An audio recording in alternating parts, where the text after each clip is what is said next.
Hello everyone students, welcome in my YouTube channel मायश। आप सबका स्वागत है मायश इस चैनल में। मंजिल से आगे बढ़कर मंजिल तलाश कर, मंजिल से आगे बढ़कर मंजिल तलाश कर, मिल जाए तुझको दरिया तो समंदर तलाश कर। हेलो एवरीवन स्टूडेंट्स, आज के इस वीडियो में हम जानकारी लेने वाले हैं, इंफॉर्मेशन लेने वाले हैं civil services mains exam optional subject paper second में प्रश्न कैसे आते हैं, प्रश्न कैसे पूछे जाते हैं, हम इसका एनालिसिस करने वाले हैं और यही कंटेंट आपको सिलेबस में पढ़ना है। ओके, तो चलिए देखते हैं।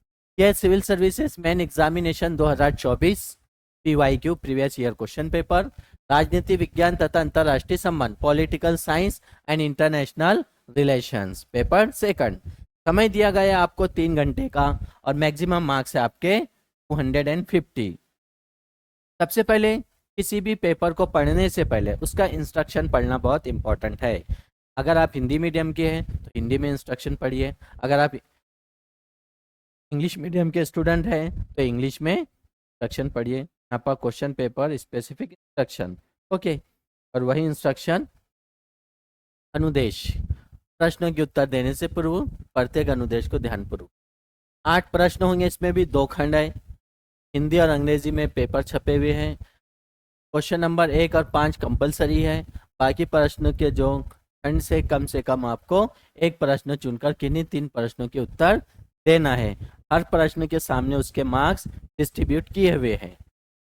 जो माध्यम में आपने हॉल टिकट पर जानकारी दिया है कि हम हिंदी मीडियम, मराठी, तमिल, उर्दू, जो भी माध्यम में आपने फॉर्म फिलअप किया था वही हमारी भाषा ये रहेंगी। भाषा में आंसर राइटिंग करना है। अगर आप किसी और दूसरी भाषा में लिख देते हैं तो आपका पेपर चेक नहीं किया जाएगा। ओके, ये बात ध्यान में रख लेना है, या फिर आपको उसके मार्क्स मिलते नहीं है। अगर लास्ट में आपका ब्लैंक पेज इस तरह का कुछ बच जाता है तो आपको ऐसा क्रॉस कर देना।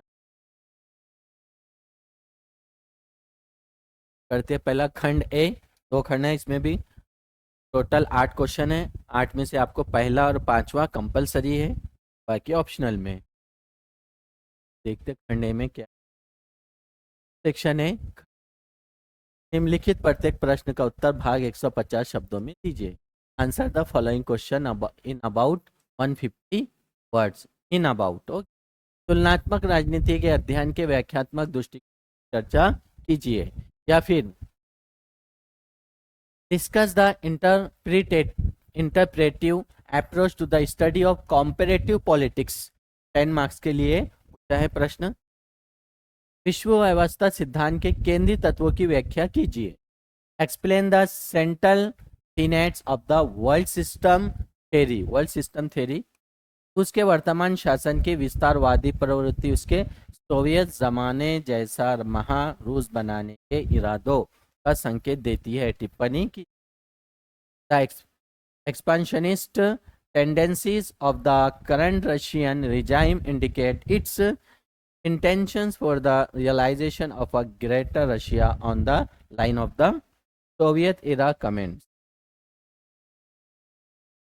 आप यहाँ पर थोड़ा जब न्यूज़पेपर पढ़ते हो, द हिंदू, एन एक्सप्रेस या कई PIBP वेबसाइट पर फोकस है, एडिटोरियल पढ़ते हैं, तो कहीं ना कहीं रशिया चाह रहा है कि जो उसका पहले जैसा एक स्वर्णिम काल, आज भी अच्छा खासा आगे बढ़ चुका है रशिया, कि उस समय एक USSR इतना बड़ा होता था कि अलग अलग जमीनी भाग को डिवाइड किया गया है, यानी कई लोग अलगाववादी शुरुआत हुई कि हम अलग होना चाहते हैं रशिया से। और उसके पीछे अमेरिका, जो हमेशा कोल्ड वार चलते रही थी अमेरिका और रशिया में। Then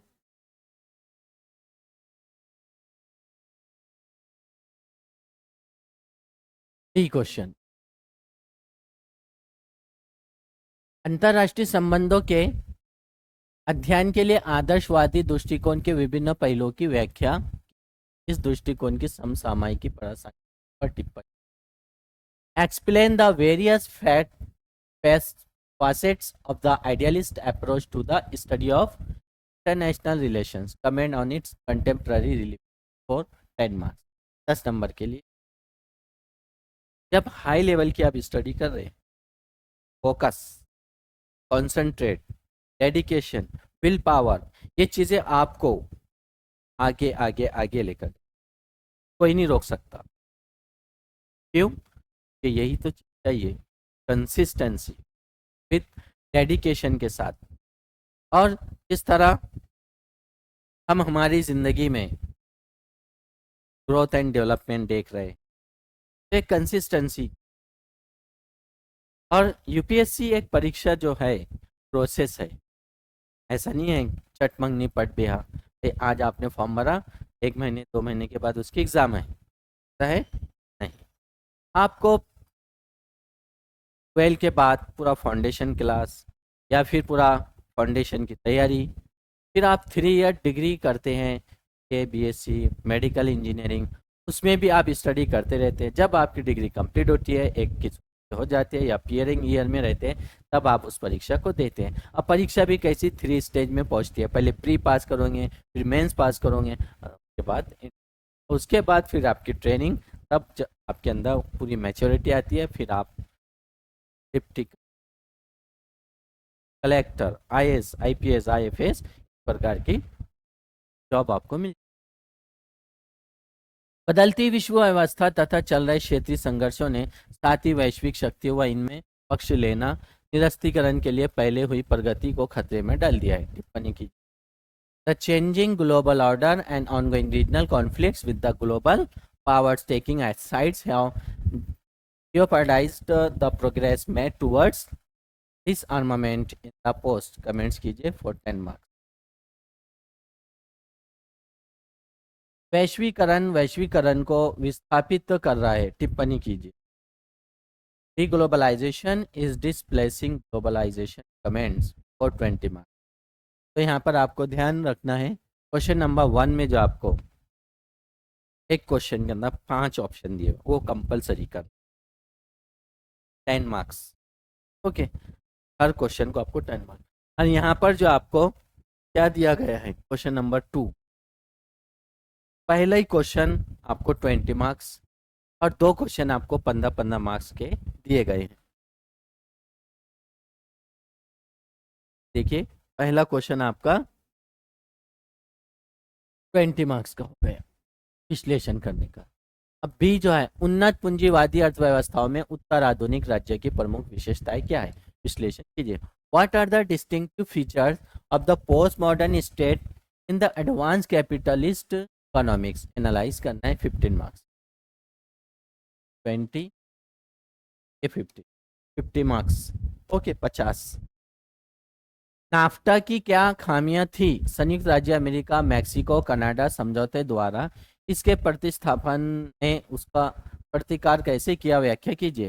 what were the limitation of NAFTA, how did its replacement by the United State Mexico Canada agreement counter them, explain. अब हमारे देश के बारे में पढ़ने के साथ साथ आपको विदेश का भी पढ़ना है, इंटरनेशनल लेवल पे दुनिया को जानना है, कैसे ट्रेड हो रहा है, एक्सपोर्ट इंपोर्ट होता है, कैसे हमारे रिलेशंस है, इंटरनेशनल रिलेशंस, ये चीज़ों को बता। और बहुत अच्छा ज़बरदस्त सब्जेक्ट है, you can choose.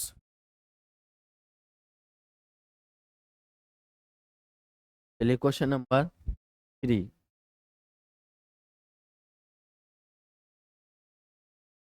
Question number 3,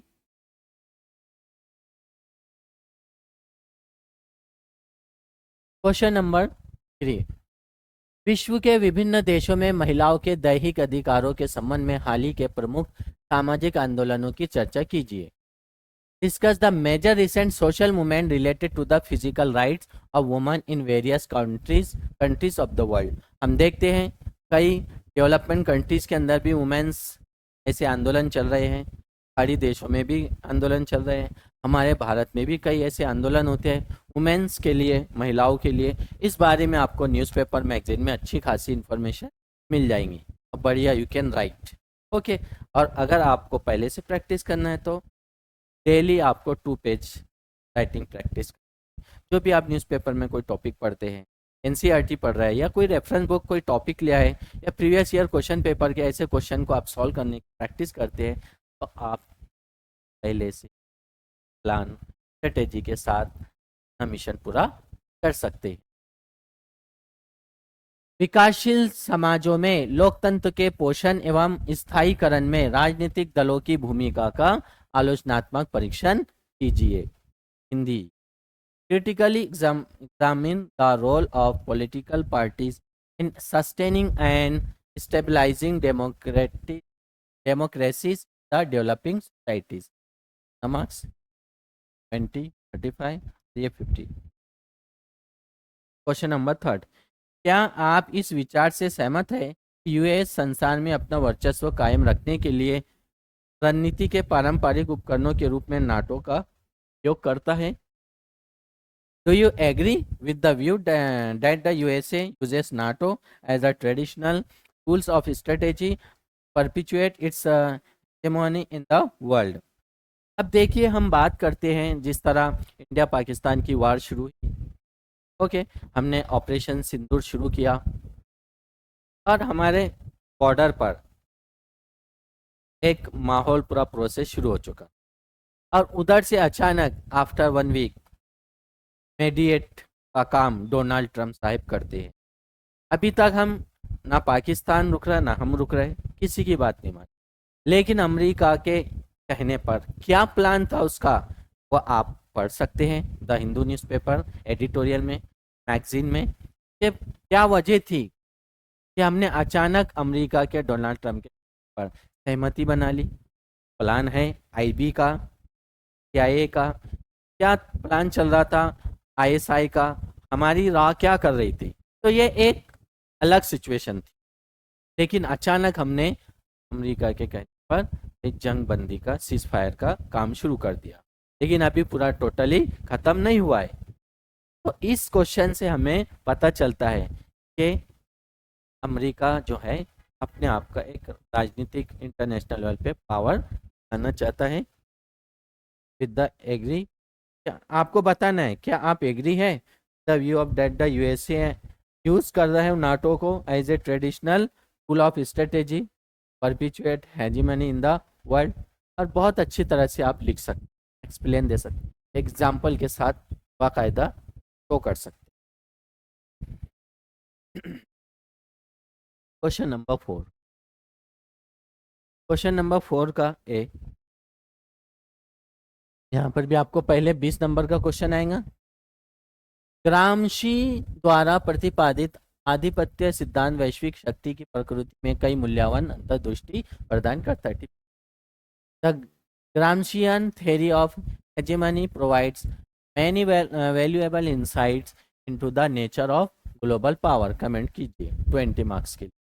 या फिर क्वेश्चन 24 का, व्यापार बाधाओं एवं आर्थिक प्रतिबंधों की वापसी ने गैट की भावनाओं को कर दिया है, और इस संदर्भ में वर्तमान समय में डब्ल्यूटीओ की अवनति के योगदान देने वाले कारकों की चर्चा करना है। चर्चा कीजिए, आपको बताना है। The return of trade barriers and economics sanctions has diminished the spirit of GATT.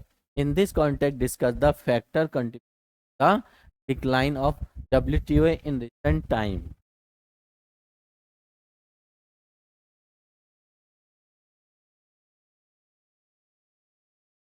Then question number 3, क्या आप इस विचार से सहमत हैं? क्यों यूरोपियन यूनियन क्षेत्रीय समन्वय प्रक्रिया में अब तक का सबसे सफल प्रयोग प्रमाणित हुआ है? इस सफलताओं तथा हाल ही में सम्मुख आई कुछ चीजों का स्पष्टीकरण कीजिए। Do you agree with the view that the European Union has thus far proved to the most successful experiment in the regional integration process, will account for its successes and also some of the recent challenges that it is face with European union के बारे में देखा है हमने किस तरह European union, फिर England का इलेक्शन, अचानक के बाद प्राइम मिनिस्टर चेंज कर रहे हैं, तो उसके पीछे यूरोपियन यूनियन का कुछ ना कुछ प्लान है। खंड बी। ओके, सेक्शन ए में 4 क्वेश्चन, सेक्शन बी में 4 क्वेश्चन। अब यहाँ पर सेक्शन बी शुरू है।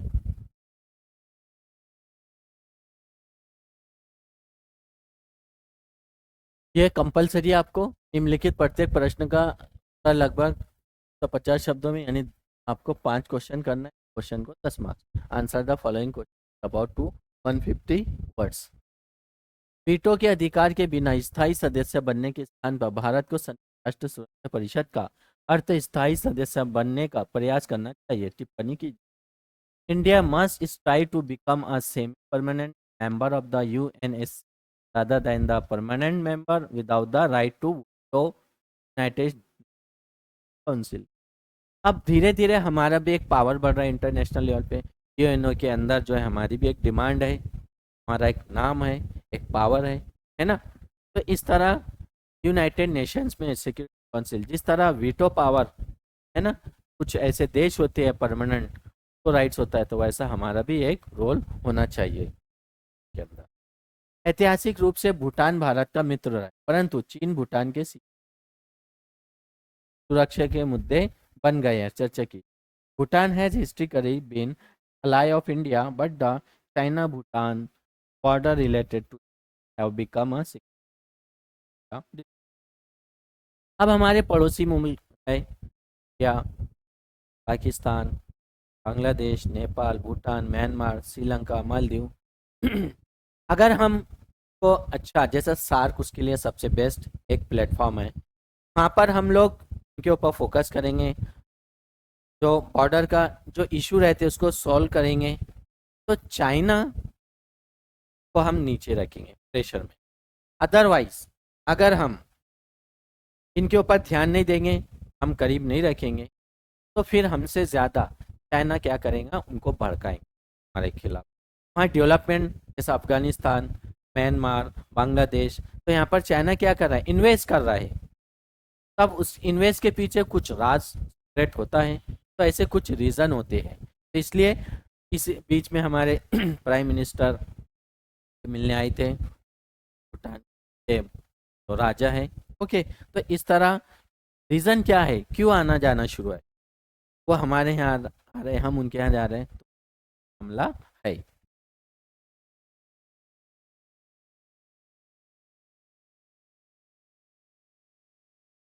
जब तक भारत डब्ल्यूटीओ के वार्ताओं में सक्रिय भागीदारी नहीं करता, तब तक कोई प्रगति नहीं होगी। डब्ल्यूटीओ में भारत के बढ़ते दबदबे के प्रमुख कारणों पर चर्चा कीजिए। Nothing is going to move within the WTO negotiation unless India is on board. Discuss the main reason behind India increased out in the WTO.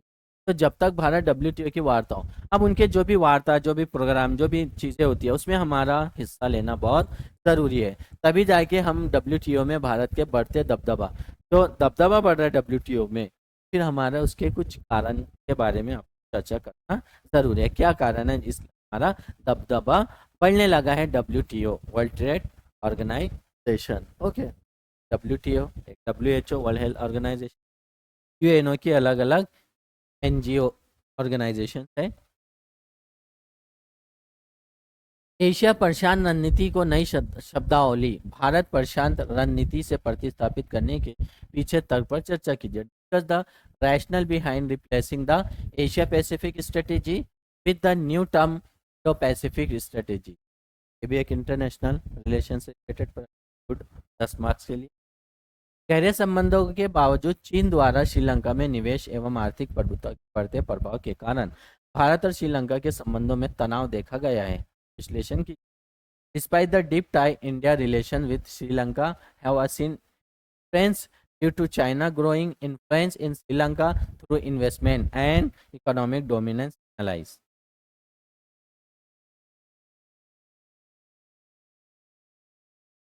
अब हमारा पड़ोसी देश है, चाइना कहाँ, इंडिया कहाँ, है ना। लेकिन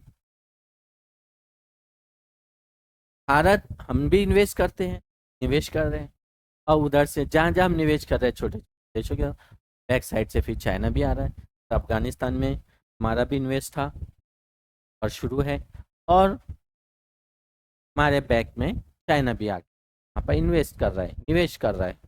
तो कुछ ना कुछ रीज़न होता है, और ये रीज़न आपको ट्यूटोरियल में, मैगजीन में, आपके रेफरेंस बुक जो आप इंटरनेशनल रिलेशन से रिलेटेड बुक पढ़ रहे हैं उसका मिल जाएगा। ठीक है? ध्यान से पढ़िए और ध्यान से लिखिए, प्रैक्टिस कीजिए।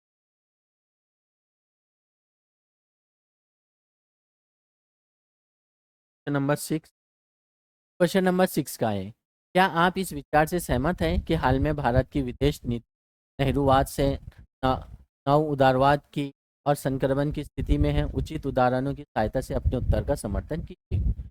Would you concur with the view that of late India foreign policy has been in a transition mode from Nehruvianism to neoliberalism? Support your answer with the help of suitable example. अब एक समय था जब भारत और पाकिस्तान अलग हुए, और ऐसा समय पाकिस्तान और भारत के संबंध खतरनाक सिचुएशन में, और हमारे पास कुछ नहीं, ऐसी सिचुएशन में इंटरनेशनल लेवल पर एक पंडित जवाहरलाल नेहरू ने एक नॉन अलाइनमेंट ग्रुप तैयार किया और अपनी एक पॉलिसी अलग रखी, ना राइट विंग ना लेफ्ट विंग, यानी ना हम रशिया की तरफ से ना अमेरिका की तरफ से, हमारे इस स्टैंड पर हम खुद खड़े रहेंगे, हम किसी के कहने पर नहीं, है ना। तो ऐसे इशू को आप जो है इंटरनेशनल फॉरेन पॉलिसी में बढ़िया पढ़ सकते हैं, लिख सकते हैं। क्या भारत और चीन के बीच बढ़ते टकराव को देखते हुए 21वीं सदी के एशियाई सदी होने का विचार संभव प्रतीत होता है? क्या does the idea of the 21st century as the Asian century continue to remain feasible given the growing friction between India and China? Okay, अब देखिए 21st सेंचुरी के आगे बढ़ रहे हैं, चाइना आगे बढ़ चुका है, और जब भारत पे अटैक होता है, टेररिस्ट अटैक, और फिर हमारी जंग छिड़ जाती है, ऐसे समय एक स्टेटमेंट आ जाता है चाइना का, लेकिन अमेरिका हो चाइना हो, डायरेक्ट जो है पाकिस्तान को इस तरह निगोटिएट नहीं किया जा रहा है। भाई, जो अटैक हुआ है टेररिस्ट, क्या प्रूफ है, क्या प्रॉब्लम है ना। तो ऐसे इशू को आप पढ़िए द हिंदू एडिटोरियल में या फिर इंटरनेशनल रिलेशंस बुक में, आपको बढ़िया इसका आंसर मिल जाएगा।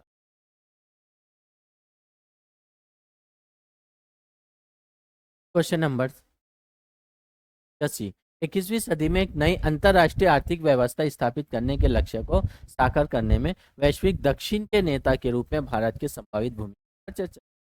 Discuss the potential role that India could play as the leader of the global south in realising the goal of establish a new international economic order in 21st century.